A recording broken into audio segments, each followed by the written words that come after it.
के इस video class में हम क्लास 12 का केमिस्ट्री पढ़ेंगे, जिसमें यूनिट 6 है और इस चैप्टर का नाम है तत्वों के निष्कर्षण के सिद्धांत एवं प्रक्रम। अब इस चैप्टर में हम पिछले वीडियो तक हमने सांद्रण पढ़ रहे थे कि अयस्क का सांद्रण कैसे किया जाता है।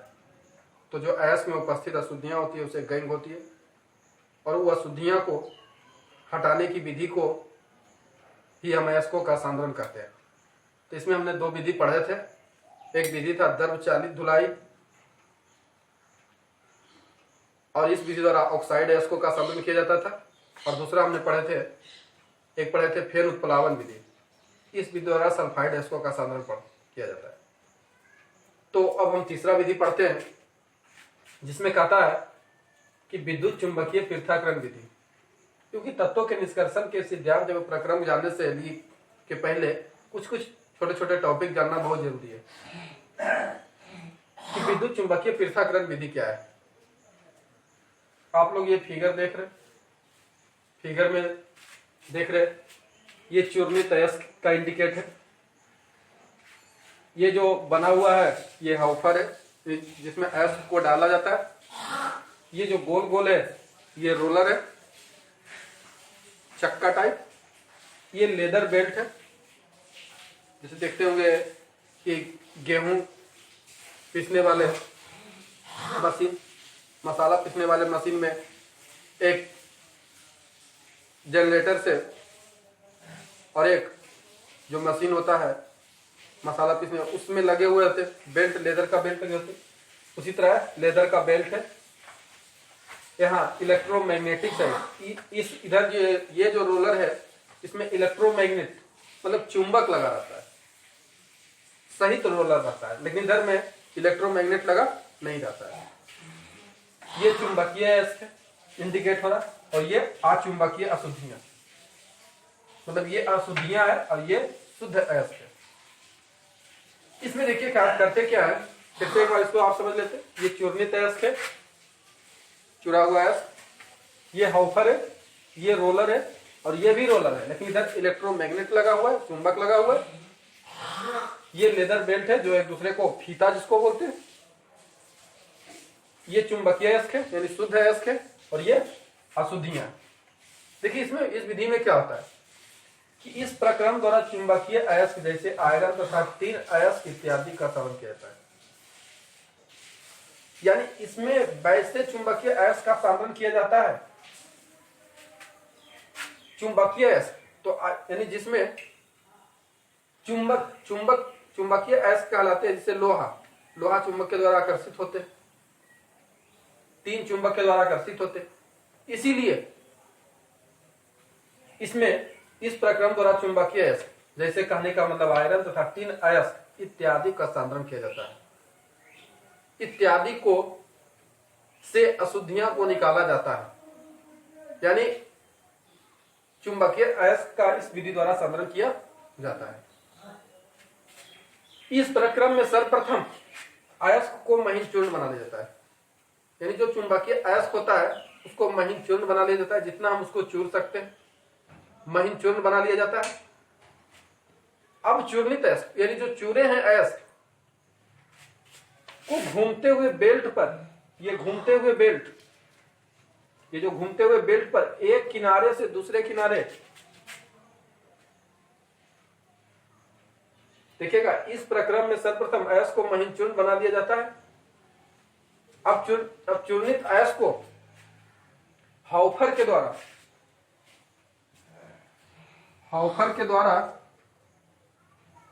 देखिएगा यहां पर कि आयरन इस प्रक्रम द्वारा चुंबकीय अयस्क जैसे आयरन तथा टिन अयस्क इत्यादि का सांद्रण किया जाता है। इस प्रक्रम में सर्वप्रथम अयस्क को महीन चूर्ण बनाया जाता है। अब चूर्णित अयस्क को हाउफर के द्वारा ऊपर से घूमते हुए बेल्ट पर डाला जाता है, ये हाउफर के द्वारा। तो जिससे क्या होता है, जैसे ही ऊपर से हम डालते हैं तो ये बेल्ट घूम जो रहा है इस पर से अयस्क इधर से होते हुए इस किनारे पर आती है।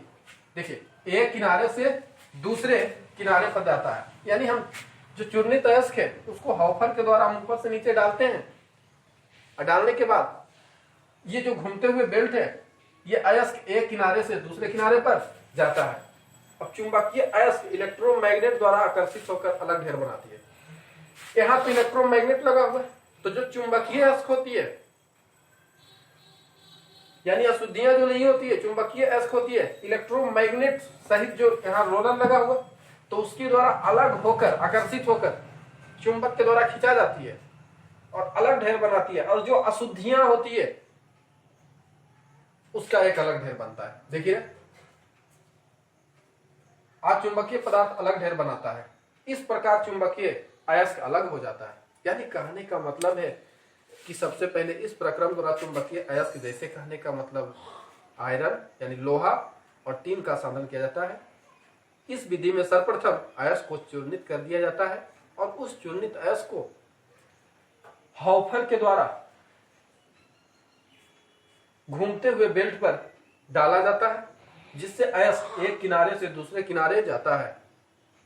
और जहां इलेक्ट्रोमैग्नेट द्वारा चुंबकीय अयस्क आकर्षित होकर अलग ढेर बनाता है और जो अशुद्धियां होती है अलग ढेर बनाता है। तो इस तरह से चुंबकीय अयस्क अलग हो जाता है।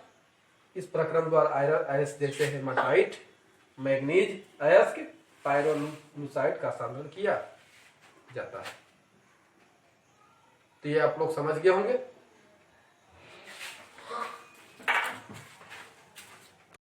हमारा नेक्स्ट टॉपिक है जारन या भर्जन। जारन को भर्जन का तथा विस्थापन से क्या समझते हैं, ये बहुत इंपॉर्टेंट टॉपिक है। MVVI क्वेश्चन है, समझिए कि टॉपिक आपका आ गया, इसीलिए आपको यहाँ लिख दिया गया आ रहा है। 2021 एग्जाम के लिए बहुत इंपॉर्टेंट क्वेश्चन है और ये बिहार बोर्ड वाले स्टूडेंट को यानी 10th वाले को भी ये इंपॉर्टेंट क्वेश्चन है। ये दोनों के लिए इंपॉर्टेंट क्वेश्चन है। क्वेश्चन दो तरह से दे सकता है आपको, या तो आपको दे सकता है कि जारन तथा विस्थापन को परिभाषित करें, या सिर्फ दे सकता है जारन को परिभाषित करें या विस्थापन को या दे सकता है जारन या ज्यादा करके चांस है कि जारन तथा विस्थापन में अंतर बताएं। ये क्वेश्चन देगा आपको 2 मार्क्स का। तो जारन या भर्जन यानी रोस्टिंग में कहता है कि सांद्रित अयस्क को, अयस्क का सांद्रण हमने बताया, तो सांद्रित अयस्क को वायु के उपस्थिति में, वायु के अनुपस्थिति में नहीं, वायु के उपस्थिति में गर्म करने की क्रिया को जारन या भर्जन कहा जाता है। सांद्रित अयस्क को वायु की उपस्थिति में गर्म करने की क्रिया को जारन या भर्जन कहा जाता है। और इसमें सल्फाइड अयस्क का परिवर्तन ऑक्साइड अयस्क में होता है। क्या समझिएगा, जारन, जारन का मतलब क्या होता है? ऐसे भी लग रहा है कि घर का जैसा भाषा का यूज हो रहा है कि जारन गया, तो जारन कहां तभी जला सकते हैं जब हवा चाहिए, क्योंकि वायु के अनुपस्थिति में हम किसी चीज का दहन नहीं कर सकते।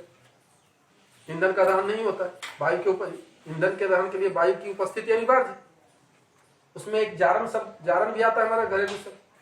तो ही कहता है सांद्रित अयस्क को वायु के उपस्थिति में, यानी जारन के लिए वायु रहना हर में जरूरी है, वायु की उपस्थिति में गर्म करने की क्रिया को जारन या भर्जन कहा जाता है। और इसमें सल्फाइड अयस्क का परिवर्तन ऑक्साइड अयस्क में होता है। यानी इस क्रिया में सल्फाइड अयस्क का ही परिवर्तन किसमें होता है? ऑक्साइड अयस्क में होता है।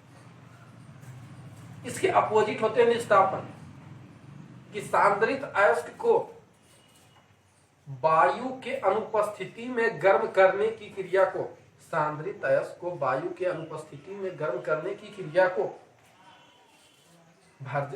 निस्तापन कहा जाता है। लेकिन उसमें कार्बोनेट अयस्क का परिवर्तन किसमें होता है? ऑक्साइड अयस्क में होता है। लेकिन उसमें कार्बोनेट अयस्क का परिवर्तन किसमें होता है? ऑक्साइड अयस्क में। तो अगर आपसे पूछे क्वेश्चन कि जारन या निस्तापन में अंतर बताएं, तो आप दे सकते हैं कि पहला अंतर कि सांद्रित अयस्क को वायु की उपस्थिति में गर्म करने की क्रिया को जारन या भर्जन कहते हैं, जबकि सांद्रित अयस्क को वायु के अनुपस्थिति में गर्म करने की क्रिया को निस्तापन कहते हैं। दूसरा दे सकते हैं इसमें सल्फाइड अयस्क का परिवर्तन, किसमें? जारन।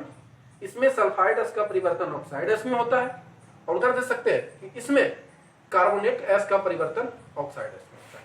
अब हम कुछ एग्जाम्पल लेते हैं, समीकरण लेते हैं और समझते हैं इसके माध्यम से कि कैसे परिवर्तन होता है। अब देखिए हम एग्जाम्पल लेते हैं, जेडीएनएस, इसका मतलब क्या हुआ, जिंक सल्फाइड। हमने जेडीएनएस लिया, ये हमारा जिंक सल्फाइड हुआ, जिंक सल्फाइड। और ये कैसा है इसके, सल्फाइड है इसके। वायु की उपस्थिति में, यानी ऑक्सीजन यहां पर होगा, ऑक्सीजन से भी क्रिया होगा। ये गर्म या गर्म का सिंबल दे सकते हैं। किसमें, सल्फाइड। सांद्रित को वायु के उपस्थिति में, यानी ऑक्सीजन उपस्थिति हो गया, ऑक्सीजन से भी क्रिया हो रही है उपस्थिति में, यहां आ गया ऑक्सीजन। गर्म करने की क्रिया को जारण या भर्जन कहा जाता है। अब देखिए इसमें, और सल्फाइड के लिए अब ओ से भी क्रिया करता है। देखिए अब इस तरह से करता है, ये जेडीएन ओ से करता है, यानी जेडीएन जिंक और ओ, जिंक की संयोजकता 2 होती है, ऑक्सीजन की संयोजकता 2 होती है ऑक्साइड की, ये दो खत्म, तो बच गया जेडीएन ओ, यानी इधर बना दिया जेडीएन ओ और यहां बच रहा था यस, यहां बच रहा था ओ, लेकिन यहां एसओ नहीं बनाता बल्कि SO2, ये गैस बनाता है। तो देखिए इसका नाम क्या हो गया, जिंक ऑक्साइड, जिंक ऑक्साइड। अब बात आ गया, इसको संतुलित कर लेते हैं। संतुलित अभी नहीं है, जेडीएन एक, मतलब जिंक एक, एस एक, यस एक, सल्फर एक, यहाँ O2 है, लेकिन यहाँ O1 और 2 3 है, तो अभी यह संतुलित है। तो यहाँ इधर 2 1 3 है, तो सबसे पहले संतुलित के लिए हम क्या करते हैं, जो वहां विषम है वहां सम बना लेते हैं, यानी यहाँ 1 है तो यहाँ 2 देते हैं। अब ये हो गए कितने, 2 और 2 4, यहाँ कितने देते हैं, 2, तो 2 2 नहीं 4 तो हो गया, लेकिन जिंक कितने हो गए, 2 हो गए, तो फिर से यहाँ देना पड़ेगा 2, तो यस कितने हो गए, 2, जबकि यस यहाँ कितना, 2, तो 2s तो हो गया 2 जेडीएन, लेकिन ओ कितना हो गया, 2 2 नहीं 4 और 2 6 गो, यानी ये 2 हटा के क्या देना होगा, 3। अब देखिए हमारा संतुलित हो गया, 2 जेडीएन 2s 3 2 नहीं 6 2 3 2 6। तो हम इसमें देख लिया कि सल्फाइड का परिवर्तन किसमें हुआ, ऑक्साइड में। कुछ और उदाहरण देते हैं, PbS, ये भी O2, इसको भी गर्म करते हैं, तो ये भी क्या चीज में होगा, PbO बना देगा, PbO और प्लस SO2, ये हमारा क्या हो गया, लेड ऑक्साइड हो गया। इसमें भी हमने सल्फाइड लिए थे, लेकिन परिवर्तन किसमें हो गया, ऑक्साइड में हो गया। तो इस तरह से जिसमें सल्फाइड का परिवर्तन ऑक्साइड इसमें हो, उसे ही हम लोग क्या कहते हैं, जारण या भर्जन, और वायु की उपस्थिति जरूरी है। संतुलित के लिए यहां भी 2, जैसे ये होगा सेम। और कुछ उदाहरण देते हैं,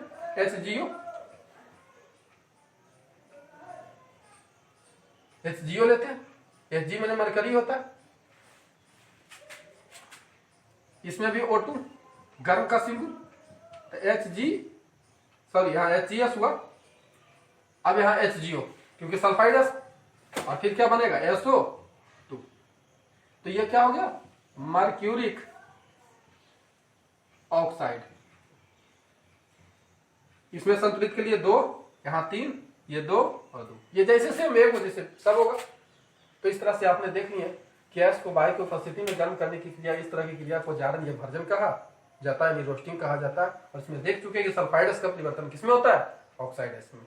तो क्लियर, ये जारण हो चुका होगा। देखिए अब हमारा कहता है निस्तापन, कैल्सिनेशन या कैल्सिनिंग। कहता है सांद्रित अयस्क को वायु की अनुपस्थिति में गर्म करने की क्रिया को निस्तापन कहा जाता है, यानी जो अयस्क का साधन कर लेते हैं उसको वायु की अनुपस्थिति में गर्म करते हैं, तो इसे हम विस्थापन कहते हैं। इसमें कार्बोनेट अयस्क का परिवर्तन किसमें होता है, ऑक्साइड अयस्क में होता है। इसमें कार्बोनेट अयस्क का परिवर्तन ऑक्साइड, जिसे देखते हैं कुछ उदाहरण। जैसे JdMCO3 लिए, इसको वायु की अनुपस्थिति बताना है। तो देखिए वायु हमने नहीं लिए, ऑक्सीजन नहीं लिए, ये हमारा क्या हुआ, जिंक कार्बोनेट, क्योंकि कार्बोनेट एस उसी को कहते हैं जिसमें CO3 की मात्रा होती है, वही हो गया कार्बोनेट एस, बाइकार्बोनेट बोलता है SCO3। अब देखिए इसमें होता है जेडीएन एगो O, JdNO बना के अलग हो गया, और बचा है क्या CO2, ये हमारा क्या हो गया जिंक ऑक्साइड।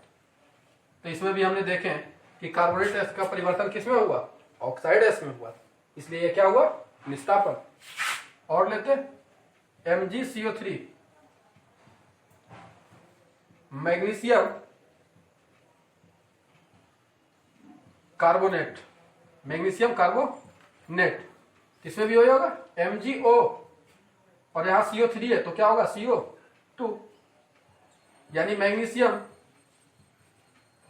ऑक्साइड,